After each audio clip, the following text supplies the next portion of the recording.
மீளாது ஊர்வலம் கடந்த 11 ஆண்டுகளாக நடைபெற்று இன்றைக்கு 12 ஆண்டுகள் அடியெடுத்து வைத்துள்ளது. இந்த கூட்டத்தினுடைய தலைவர் மதிப்புக்கும் மரியாதைக்கும் உரிய சையத் மன்சூர் ஹுசைன் அவர்களே மற்றும் ஜமாத்துல் உலமாவுடைய மரியாதைக்குரிய தலைவர் உமர் ஃபாரூக் ஹஜரத் அவர்களே மற்றும் இந்திய யூனியன் முஸ்லீம் லீக் ஜமாத்துல் உலமா திருப்பூர் மீலாது கமிட்டி SSF TMJ தாவதே இஸ்லாம் தர்காக்கள் பேரவை இறுதியாக பேச இருக்கின்ற மரியாதைக்குரிய ஹஜரத் ஷாஜஹான் இம்தாதி அவர்களே, இறுதியாக நன்றியுரை கூட இருக்கின்ற மரியாதைக்குரிய ஜுனைத் அத்தாரி அவர்களே,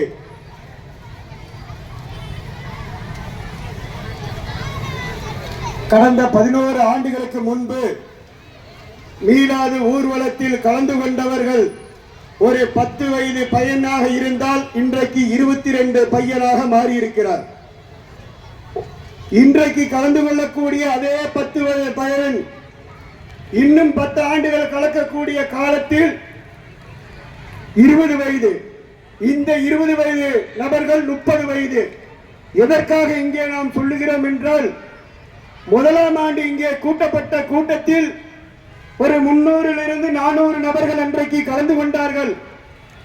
இன்றைக்கு 12ஆம் ஆண்டு என்றவுடன் 4000 நபர்கள் கலந்து கொண்டிருக்கிறார்கள்.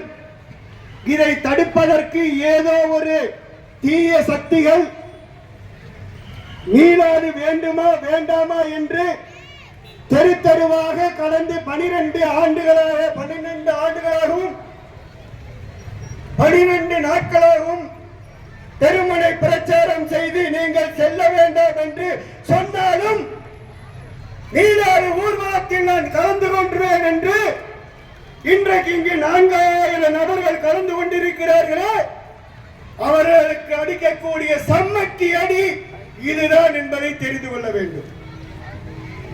மீளாது நபிகள் நாயகம் பிறக்கவில்லை என்றால் இந்த தேசம் ஒன்று இல்லை என்று சொல்லக்கூடிய நாயகத்தை பிறந்த தினத்தை கொண்டாடக்கூடாது என்று ஒரு கூட்டம் திரிகிறது என்றால், அந்த கூட்டத்தில் இருக்கக்கூடிய குழந்தைகளுக்கு பிறந்த நாள் கொண்டாடுவதில்லையா? அல்ல, அந்த கூட்டத்தில் இருக்கக்கூடியவர்கள் திருமணம் நாள் கொண்டாடுவதில்லையா? எல்லாம் நடக்கிறது. மகர் கொடுக்காது, பணம் கொடுக்காது, நீங்கள் யாருமே பெண்களிடத்தில் ஜீவனாம்சம் கேட்காது, நகை கேட்காது.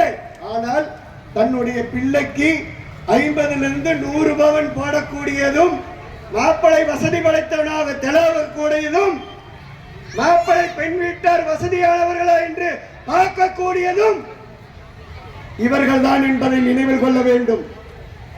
இங்கே போஸ்டர்கள் ஒட்டப்படுகிறது, மீளாது ஊர்வலம் வேண்டாம் என்று. மீளாது ஊர்வலம் இன்னும் இந்த கியாமத் நாள் வரை இருக்கும் என்றுதான் இங்கே உலமாக்கள் சொல்லி வருகிறார்கள். அது நிச்சயம் நடந்தே தீரும். இந்த நாடு எங்கே செல்கிறது என்பது முதலில் நீங்கள் மனதில் கொள்ளுங்கள். அண்மையில விநாயகர் சதுர்த்தி ஊர்வலம் நடந்தது. விநாயகர் சதுர்த்தி ஊர்வலம் திருப்பூர் முழுவதும் அல்ல, தமிழகம் முழுவதும் அல்ல, இந்தியா முழுவதும் கொண்டாடப்பட்டது. எந்த ஒரு அந்த சமூகத்தை சேர்ந்தவர்கள் விநாயகர் சதுர்த்தி கொண்டாடாது என்று யாராவது ஒருவராக சொல்லி இருப்பார்களா? எல்லோரும் வரவழைத்தார்கள். நபிகள் நாயகத்துடைய பிறந்த நாளை இங்கே கொண்டாட வேண்டும் என்றால் இங்கேதான் சைத்தான் இருக்கிறது. அந்த சைத்தான் நான் கலந்து கொள்ள வேண்டாம் என்று சொல்லுகிறது. ஏனென்றால் இவர்களுக்கு வேலையே அதுதான். தப்பை செய்யக்கூடிய சைத்தான் என்றைக்கும் சைத்தானாகத்தான் இருக்கும். அவர்களை நீங்கள் அடையாளம் கண்டு கொள்ள வேண்டும்.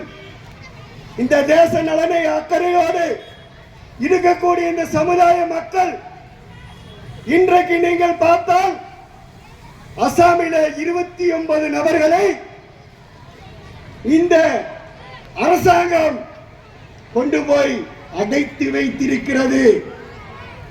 யூபியிலே பல்லாயிரக்கணக்கான வீடுகளை இடிக்கப்பட்டிருக்கிறது. கேட்பதற்கு நாதி இல்லை, கேட்பதற்கு ஆட்கள் இல்லை. வீராப்பா பேசக்கூடிய நபர்களே, நீங்கள் அங்கே செல்லுங்கள், அசாமுக்கு செல்லுங்கள், யூபிக்கு செல்லுங்கள். அங்கே நடக்கக்கூடிய அநியாயத்தையும் அட்டூழியத்தையும் தடுத்து நிறுத்த தகுதி இருக்கிறதா உங்களுக்கு? வீராப்பா பேசக்கூடியதெல்லாம் இங்கதான். இவன்ட்டு தான் பேசுவா, முஸ்தபா தான் பேசுவா, செய்தி மன்சூர் தான் பேசுவாங்க. ஆனா பேசக்கூடிய இடத்தில் பேசக்கூடிய நபர்கள் இருக்க மாட்டார்கள்.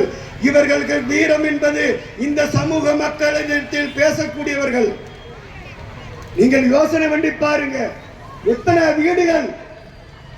வீடுகள் அகற்றப்பட்டிருக்கிறது யூபியிலே.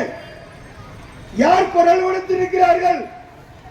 வண்ணாரப்பேட்டையிலே இருக்கக்கூடிய ஒரு பகுதியில் இஸ்லாமியனின் பெண்ணை தொட்டுவிட்டான் என்று ஒரு காவல்துறை சொன்னவுடனேயே தமிழகம் முழுவதும் கொதித்தெழுந்து இரவு 11 மணிக்கு சாலை மறியலிலே அமர்ந்ததுதான் இந்த தமிழ்நாடு என்பதை நீங்கள் நினைவு கொள்ள வேண்டும். ஒருவருமே அங்கே விட்டுக் கொடுக்க தயாராக இல்லை. டெல்லியிலே 54 இஸ்லாமியர்களையும் பல்லாயிரக்கணக்கான இஸ்லாமிய சொத்துக்களையும் அளிக்கப்பட்டது. ஒரு தெருவில் இருக்கக்கூடியவன் மற்றொரு தெருவில் இருக்கக்கூடியவனை கண்டுகொள்ளவில்லை. ஆனால் அப்படியல்ல தமிழகம், அப்படியல்ல கேரளம். எந்த ஒரு இஸ்லாமியனுக்கும் ஒரு துன்பம் ஏற்பட்டால் அங்கே இன்னொரு இஸ்லாமியன் வந்து நிற்பான் என்பதுதான் தமிழகம். 12 ஆண்டுகளாக இந்த மீலாது கமிட்டி ஒரு அற்புதமான பணியை செய்து வருகிறது. இந்த மக்களுக்கு இந்த ஊர்வலத்திலே கலந்து கொள்ள வேண்டும் என்ற நோக்கத்தினால், ஊர்வலத்திலே அதிகமான மக்கள் கலந்து கொள்ள வேண்டும் என்ற எண்ணத்தினால் அதனுடைய தலைவரும் அதனுடைய நிர்வாகிகளும் உம்ரா செல்வதற்கு நாயகத்தினுடைய நாட்களிலே நாயகத்தை நேரடியாக சந்திப்பதற்கு உம்ரா டோக்கன் குழுக்கள் போடப்பட்டிருக்கிறது. அதில் மனம் நோகப்படக்கூடாது என்ற நோக்கத்தில் 3 நபர்களுக்கு 3333 ரூபாய் ரொக்க பரிசாக கொடுக்குவதற்கும் ஏற்பாடு செய்யப்பட்டுள்ளது.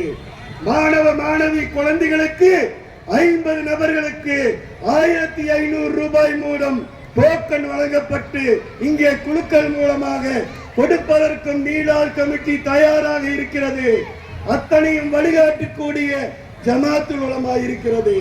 எங்களுக்கு ஜமாத்துல் உலமா சொல்லக்கூடிய பணிகளை செய்வதற்கு இந்திய யூனியன் முஸ்லிம் லீக் என்றைக்கும் நிற்கிறது என்பதை கூறி விடைபெறுகிறேன். நன்றி. அஸ்ஸலாமு அலைக்கும்.